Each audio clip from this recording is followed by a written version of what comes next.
Halo bapak-bapak, ibu-ibu, saya masih ingat kalau baru tiba di Indonesia, saya sadar banyak nama kehormatan atau gelar atau nama khusus yang ada maksud dengan posisi orang itu.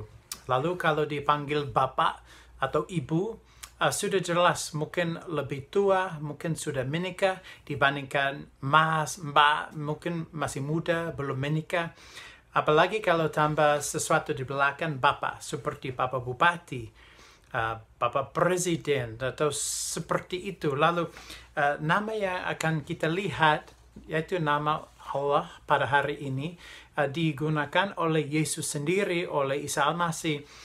Karena ini nama yang ada maksud dengan posisi, ada maksud dengan tingkatan, ada maksud dengan kehormatan. Lalu itu sangat penting. Kalau di kebudayaan barat, nama itu seperti papa, ibu, memang masih digunakan untuk kehormatan, menghormati orang lain, tapi nggak seperti kebudayaan-kebudayaan lain. Lalu itu menolong sekali kalau kita ingat nama-nama posisi.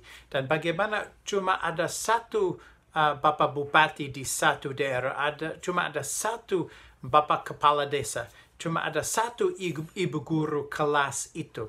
Lalu walaupun orang itu sangat dihormati, kalau sudah mendengar nama, itu cuma mereka yang layak atau yang boleh menggunakan nama posisi itu.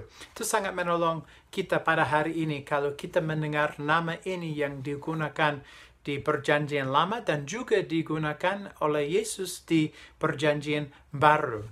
Lalu saya akan membaca dari Wahyu, kitab terakhir di kitab suci, Wahyu 1 ayat 8 dan 17 dan Wahyu 21 ayat 6 dan ke-7, yaitu nama Alfa dan Omega yang digunakan dengan maksud yang pertama, yang terakhir.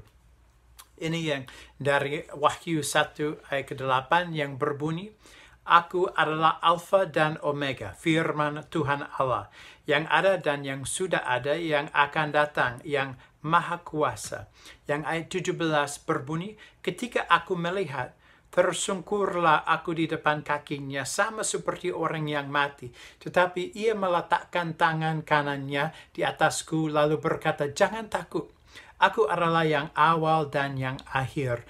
Lalu di Wahyu kita melihat Yesus sudah dibangkitkan, Yesus sudah dimuliakan, dan dia memanggil dirinya Alfa dan Omega. Yang awal, yang terakhir. Yang pertama, yang terakhir. Lalu di Wahyu 21 ayat 6 dan 7 berbunyi, Firman-Nya lagi kepadaku, semuanya telah terjadi. Aku adalah Alfa dan Omega, yang awal dan yang akhir. Orang yang haus akan kuberi minum dengan cuma-cuma dari mata air kehidupan. Barang siapa menang, ia akan memperoleh semuanya ini, dan aku akan menjadi Allahnya, dan ia akan menjadi anakku. Lalu maksud dengan Alfa dan Omega seperti abjad, seperti huruf A dan huruf Z. Huruf pertama dan huruf terakhir di dalam abjad. Lalu Alfa itu huruf pertama, Omega huruf terakhir di abjad Yunani itu. Lalu maksud dengan gambar ini yang diambil dari abjad dan huruf-huruf di dalam abjad itu, kalau zaman-zaman dulu guru-guru akan menggunakan gambar ini, awal dan terakhir, Alfa dan Omega itu, untuk menjelaskan sesuatu yang komplit, yang lengkap. Karena itu dari awal sampai terakhir termasuk semuanya. Lalu kalau ada guru yang mau menjelaskan sesuatu yang paling lengkap, yang paling komplit, mereka akan menggunakan penjelasan ini. Sesuatu yang seperti Alfa dan Omega, dan cuma ada satu hal yang paling lengkap, yang paling komplit, yang nggak ada yang kekurangan atau hal yang kosong sama sekali, karena sangat sempurna lengkap itu Allah sendiri. Lalu kalau mereka mendengar nama ini dari Alfa dan Omega, dari awal sampai terakhir, di abjad yang paling lengkap, itu tinggal satu aja yang masuk pikiran mereka. Yang masuk pikiran mereka, Allah sendiri. Tapi di Perjanjian Baru, Yesus menggunakan nama ini bagi diri sendiri. Karena dia ingin tahu, orang-orang tahu, dan dia ingin menjelaskan satu cara lagi. Dia adalah Allah. Dia Mesias. Dia Juru Selamat. Dan karena Yesus adalah di awal, di Alfa, dan dia adalah di terakhir, di akhir, di Omega, dia Allah. Lalu ada dua maksud yang penting bagi kita dari nama Alfa dan Omega ini. Yang pertama, Yesus sudah hidup, sudah ada waktu dunia ini diciptakan. Dia sudah ada. Dan waktu dunia ini akan udah selesai dan kita akan masuk surga.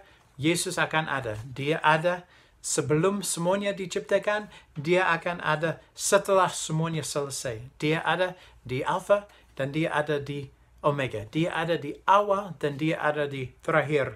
Yang kedua, ini ada hubungan dengan Perjanjian Lama juga.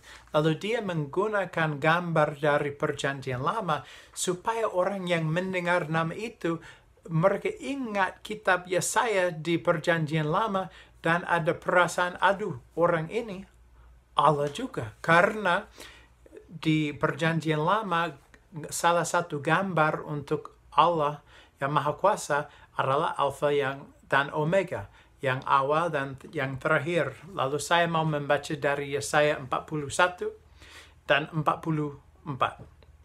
Yang pertama dari 41 ayat keempat yang berbunyi, "Siapakah yang melakukan dan mengerjakan semuanya itu? Dia yang dari dahulu memanggil bangkit keturunan-keturunan. Aku Tuhan yang terdahulu, dan bagi mereka yang terkemudian aku tetap Dia juga." Dan dari Yesaya 44 ayat ke-6, beginilah firman Tuhan, Raja dan Penebus Israel, Tuhan semesta alam, akulah yang terdahulu dan akulah yang terkemudian. Tidak ada Allah selain daripadaku. Lalu cuma Allah yang bisa menggunakan nama pribadi Alfa dan Omega karena dia ada dari awal dan terakhir. Dia ada dari semuanya karena dia lengkap, dia selalu ada, dia sempurna, tidak ada yang kurang dari dia. Lalu cuma Allah yang layak menggunakan nama itu. Karena Allah adalah orang yang paling lengkap, yang tidak ada kekurangan sama sekali. Nah, kalau kita ke Indonesia, memang cuma satu orang yang bisa dipanggil Bapak Kepala Desa. Kalau saya mau dipanggil Bapak Kepala Desa, nggak bisa. Karena cuma satu. Kalau ada yang mau dipanggil Bapak Bupati, cuma satu yang bisa dipanggil Bapak Bupati. Kalau you mau dipanggil, Mister, bule-bule, mungkin you bisa dipanggil Mister Bule. Cuma kalau you bule, kalau you no bule, nggak boleh dipanggil bule. Karena saya seorang bule. Lalu saya bisa dipanggil bule, tapi kalau you asli Indonesia, nggak bisa dipanggil bule di Indonesia. Lalu cuma satu orang yang bisa menggunakan nama itu karena posisi mereka. Sama dengan Allah kita. Cuma Allah yang bisa dipanggil Alfa dan Omega karena cuma Dia yang paling lengkap. Karena cuma Dia yang sempurna. Nah, setiap orang yang mendengar nama Alfa dan Omega tidak hanya membayangkan abjad seperti huruf A sampai huruf Z. Enggak, mereka membayangkan, waduh, ini yang paling lengkap, yang komplit. Cuma yang komplit Allah sendiri. Tapi begini, Yesus baru menggunakan nama yang cuma bisa dipakai oleh Allah sendiri. Berarti Dia mengidentifikasikan, dia panggil dirinya Allah. Lalu ini satu cara kita bisa tahu, waduh, Isa ini adalah Mesias. Dia adalah Tuhan. Dan dia panggil dirinya sebagai Allah. Dia ada di ayat pertama di kitab suci, dia ada di ayat terakhir di kitab suci karena Yesus adalah Allah. Saya mau tutup dengan satu ayat dari Ibrani 12 ayat 2 dan 3 yang berbunyi, Marilah kita melakukannya dengan mata yang tertuju kepada Yesus yang memimpin kita dalam iman. Ingatlah selalu akan Dia yang tekun menanggung bantahan yang sehebat itu terhadap dirinya dari pihak orang-orang berdosa, supaya jangan kamu menjadi lemah dan putus asa. Nah, zaman-zaman ini, saat ini kita menghadapi banyak hal yang memang sulit. Sakit penyakit, kalau mungkin udah dipecat, mungkin banyak masalah di rumah dengan hubungan-hubungan keluarga atau teman, mudah sekali untuk putus asa. Mudah sekali menjadi lemah lesu. Tetapi kita cuma perlu mengikuti Yesus yang Alfa dan Omega, yang sempurna, yang memang Allah sendiri, supaya kita tidak menjadi lemah dan putus asa.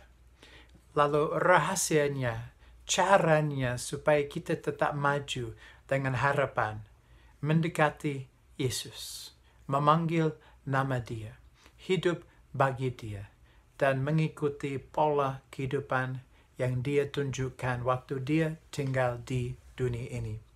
Supaya kita tidak menjadi lemah dan kita tidak putus asa.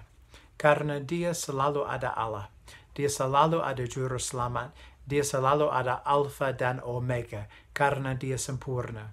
Kalau kita percaya kepada Isa, memang kita percaya kepada orang yang sempurna, yang layak dipuji, yang layak diikuti dan disembah.